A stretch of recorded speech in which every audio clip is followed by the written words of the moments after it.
তো প্রিয় ভাই এবং বোনেরা যারা অযোগ্য শুনছেন, আজকে আমাদের প্রথম সবক হওয়া উচিত দুনিয়ার নেশায় আমরা না পড়ি। আল্লাহ পাক আমাদের সবাইকে যারা আলোচনা শুনছি দুনিয়ার প্রেমিক হওয়া থেকে বাঁচাক বলি আমি।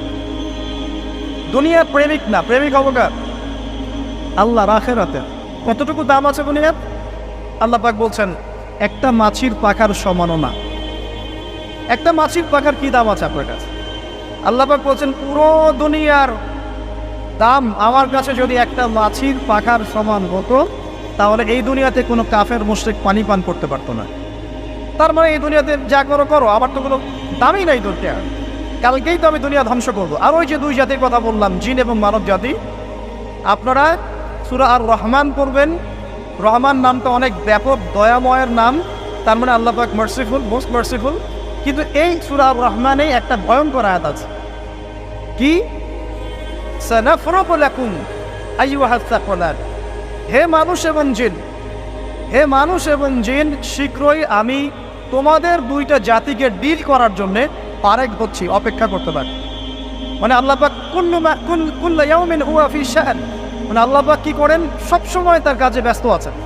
মহাবিশ্বের তো গ্রহ নক্ষত্র গ্যালাক্সির অভাব নাই, মাখলুকের কোনো অভাব নাই। আল্লাহ পাক প্রত্যেকটা মুহূর্তেই তার কাজে ব্যস্ত আছে, তার কাজে শানে ব্যস্ত আছে।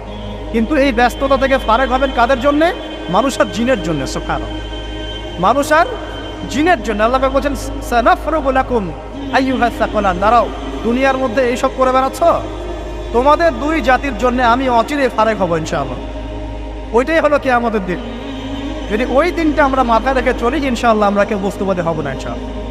আল্লাহ পাক আমাদের সবাইকে দুনিয়া মুসাফিরের মতো থাকার তৌফিক দান। আমরা উন্নতি করব, অবশ্যই অগ্রগতি করব, আমরা সব কিছুই করবো, কিন্তু দুনিয়ার পূজায় ডুবে যাব না।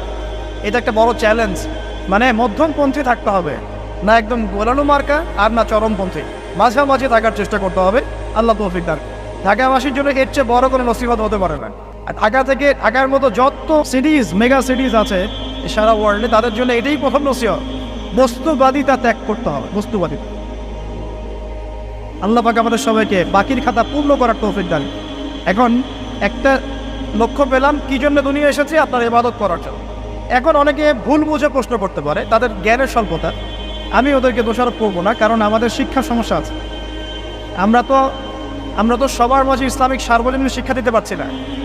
এই কারণে অনেকে প্রশ্ন করতে পারে, তাহলে কি সারা জীবন আল্লাহ বিল্লাহি করতে হবে? আমি কি সারা জীবন তাসবিহ তাহলিল জিকির আজকার নামাজি পড়ে বেড়াবো? তাহলে এটা হলো তার ভুল বুঝ।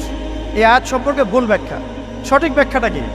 সঠিক ব্যাখ্যা হচ্ছে সূরা হাশরের 7 নম্বর আয়াত। কত নম্বর?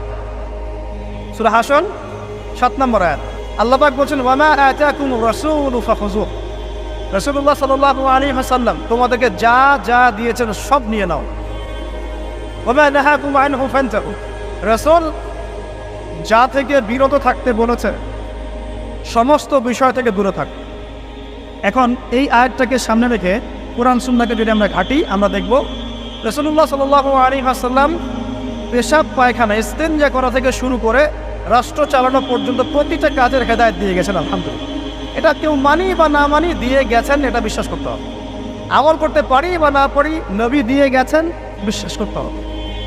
দলিল চাচ্ছেন, আপনি সহিহ বুখারী খোলেন, মুসলিম খোলেন, তিরমিজি, নাসাই, আবু দাউদ এগুলো খোলেন, দেখবেন আপনি ইস্তেনজা করবেন কিভাবে, বসবেন কিভাবে, ঢোকার সময় কোন পা দিয়ে ঢুকবেন, বের হওয়ার সময় কোন পা দিয়ে বের হবেন, ইস্তেনজা করার সময় কথা বলতে পারবেন কিনা, কতটুকু বলতে পারবেন, গোসল কেমন করে করবেন, ওযু কিভাবে করবেন, আপনি আগে কি পা থেকে শুরু করবেন নাকি হাত থেকে শুরু করবেন, কিভাবে নামাজ পড়বেন, আগে গিয়ে কি সেজদা করবেন নাকি ইকামত হবে, আজান হবে, আল্লাহু আকবার তাকবীর দিবেন, কিভাবে নামাজ শেষে বের হয়ে আপনি ব্যবসায় চলে যাবেন, কিভাবে আপনি ব্যবসা করবেন, কিভাবে চাকরি বাকরি করবেন, সমাজের মানুষের সাথে মেলামেশা করবেন, মানুষকে দিনের দাওয়াত দিবেন, ইভেন কিভাবে আপনাকে যদি আল্লাহ ক্ষমতা দেন আপনি কিভাবে সোসাইটি মেনটেন করবেন, সমাজ এবং রাষ্ট্র মেনটেন করবেন, প্রতিটা হেদায়েত খুঁটিনাটি কোরআন এবং সুন্নাহ দিয়েছে আমাদেরকে।